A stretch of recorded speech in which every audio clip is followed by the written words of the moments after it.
Congolaises, Congolais, mes chers compatriotes, comme chaque année depuis 56 ans, nous avons rendez-vous demain 15 août avec l'histoire et avec l'avenir. Le 15 août est une date emblématique qui représente à elle seule l'indépendance de notre pays, la liberté de notre peuple et la souveraineté de notre État. Indépendance, liberté, souveraineté, trinité qui justifie la naissance de la République du Congo. C'est ce pourquoi les pères fondateurs de notre nation se sont battus des années durant. La commémoration du 15 août est l'occasion d'honorer la nation rassemblée, de magnifier les valeurs qui servent de fondement à la République et à notre désir partagé de vivre ensemble. Ces valeurs que sont l'unité, le travail et le progrès. Les géniteurs de notre indépendance les ont établis en les élevant au rang de règles de notre vie commune et de notre action collective. Ils nous les ont légués comme fil conducteur de notre cheminement vers le développement. La devise du Congo, unité, travail, progrès, est dans son ordonnance et sa pertinence un véritable mot d'ordre. Elle est en soi tout un programme. Elle nous appelle à l'unité. Unité d'hommes et de femmes qui se reconnaissent comme étant les filles et les fils d'un même peuple, les ressortissants d'un même pays, les citoyens d'une même nation. Unité, synonyme de concorde, de cohésion, de paix et de confiance, à l'opposé de la haine, de la discorde, de la division, des violences et de la méfiance. Unité de destin sans laquelle ne peut se manifester ni se réaliser aucun projet d'ensemble, aucune ambition générale. Après l'appel à l'unité, la devise du Congo nous invite au travail, valeur fondamentale grâce à laquelle se construisent les nations. Le travail est un impératif de la vie des hommes et des nations. C'est le travail qui rythme leur évolution en fait de bien-être, de richesse et de développement. C'est le travail qui consolide la liberté individuelle et collective. C'est le travail qui conforte la souveraineté des États. Notre devise nous enseigne enfin que le progrès est inséparable de l'unité et du travail. Il est le corollaire naturel. La récompense d'un peuple uni et travailleur, c'est évidemment le progrès. Voilà donc, mes chers compatriotes, le sens de notre indépendance et le défi de notre souveraineté. Chaque génération congolaise, depuis 5 ans, 6 ans,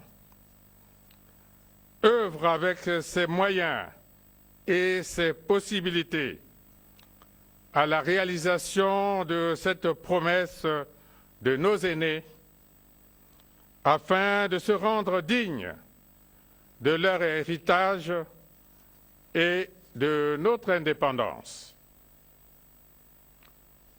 Notre propre action est inscrite dans cette dynamique. Hier, avec la nouvelle espérance et le chemin d'avenir. Aujourd'hui, avec la marche vers le développement, le nouveau contrat social que nous mettons en œuvre sur les soubassements politiques, institutionnels, économiques et sociaux dont nous avons doté notre pays. La nouvelle Constitution est en train de prodiguer ses effets. Sous son empire, le nouveau président de la République a été élu. Un gouvernement a été nommé. Ce nouveau gouvernement, largement ouvert aux jeunes et aux femmes, est actuellement à l'ouvrage, chargé d'inaugurer le vaste chantier de la marche vers le développement, projet de société qui fonde le pacte qui nous lie, vous et moi. La responsabilité du gouvernement est de répondre à vos attentes et à vos préoccupations. Sa mission plurielle est d'amener les hommes et les femmes au cœur du développement, de traduire dans les faits notre engagement de diversifier l'économie, d'investir dans la formation des jeunes pour relever les défis du chômage et de la pauvreté, de restaurer notre appareil productif afin de générer de nombreux emplois, de poursuivre la modernisation et l'industrialisation du pays, de renforcer la démocratie participative et le dialogue national. J'entends beaucoup ces temps-ci nombre de nos compatriotes parler de morosité et de crise, et même de faillite. Il est vrai que notre pays traverse des difficultés conjoncturelles aiguës, dues principalement à l'effondrement des cours du pétrole. Et il n'est pas le seul. Comme chacun le sait, la longue marche vers le développement n'a jamais été un long fleuve tranquille pour aucun pays. Le chemin est souvent parsemé d'embûches, de récifs et d'obstacles divers. Il n'y a pas de fatalité où nous devrions nous laisser emporter.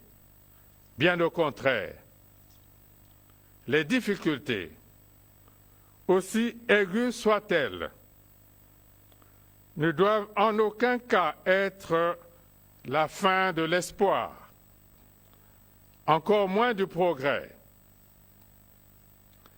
Elle serait plutôt la bonne occasion d'ensevelir les mauvaises habitudes et de faire naître des nouvelles, propices au progrès et à la continuité de la marche vers le développement, à la condition que les dirigeants et le peuple sachent tirer les leçons du passé et s'arment de la volonté de bâtir du nouveau, plus solide que ne l'étaient les choses du passé. L'avenir du Congo dépend donc de la capacité de son peuple et de ses dirigeants à opérer des réformes qui permettent au pays de s'affranchir de sa dépendance du pétrole, du chômage des jeunes, de la répartition encore inégale des richesses nationales et de tous les maux inhérents au sous-développement. Le moment est venu de développer encore plus la production agricole et industrielle, ainsi que celle des différents services utiles à la nation. Voici venu le temps des profondes réformes structurelles pour créer des emplois en grand nombre, pour étendre la protection sociale à tous, pour moderniser l'économie et la société, pour bâtir le développement inclusif et durable. Il n'y a pas de place dans notre esprit pour la fatalité. Le 15 août, jour sacré de notre indépendance, peut être un jour de résolution. Réitérons dès à présent notre détermination à gagner la grande bataille de l'indépendance économique,